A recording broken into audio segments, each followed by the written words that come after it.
welcome to this segment of Coffee with the Candidates. This morning I'm coming to you with Mr. James Roy Cornelius, who is running for Nevada County Quorum Court District 4. Thank you for being with us. Thank you for having me. To get us started, can you explain to our viewers what is the role of a Quorum Court member? Quorum Court is supposed to help the county judge basically spend the money. So we get to help with the budget and decide where the money is most used or most needed. Okay. Well, can you tell us a little bit about you? Tell me about your background. Well, born and raised in Prescott, of course. Farmed all my life, so self-employed. Served on the city council for 20 years. Been on the FSA committee for 30 some odd years, not now, but have been. So tried to be a help to the community over the years, and I'm hoping to still be a help to the community here. Okay. Well, you might have just answered that question. I always ask, which of your experiences do you think have most prepared you for this office should you be elected?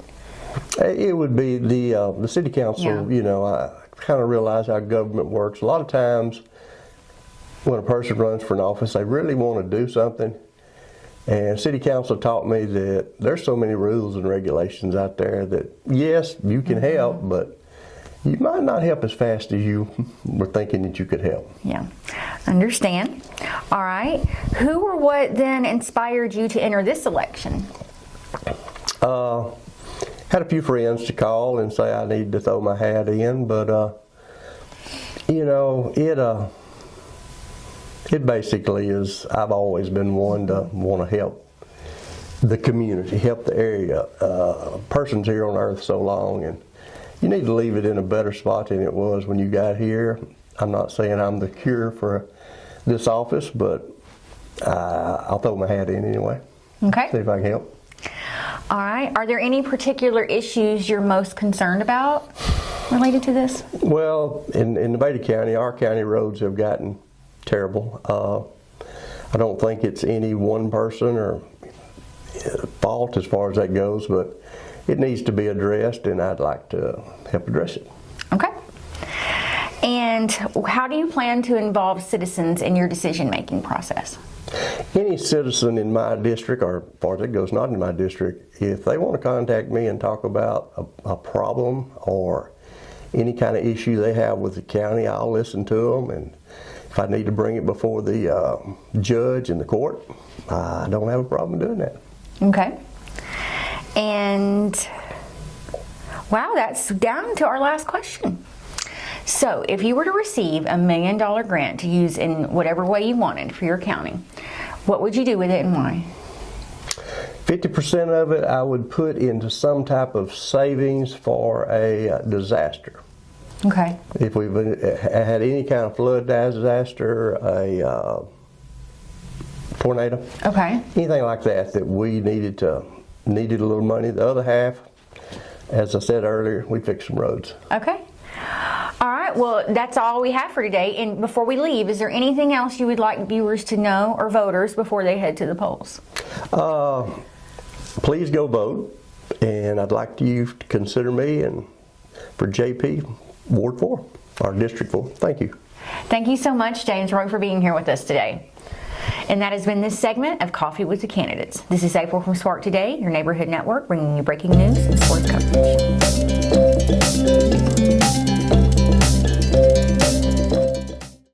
Hi, this is April from Spark Today, and welcome to Coffee with the Candidates. This morning I come to you with Shane Horn, who is running for Justice of the Peace, Nevada County Quorum Court District 4. Thank you for being with us. You're welcome. Thank you for inviting us. Well, to get us started, can you give viewers a good definition of what a Quorum Court member does? Okay, so the Justice of the Peace is basically like the legislative branch of the government, but just at a county level.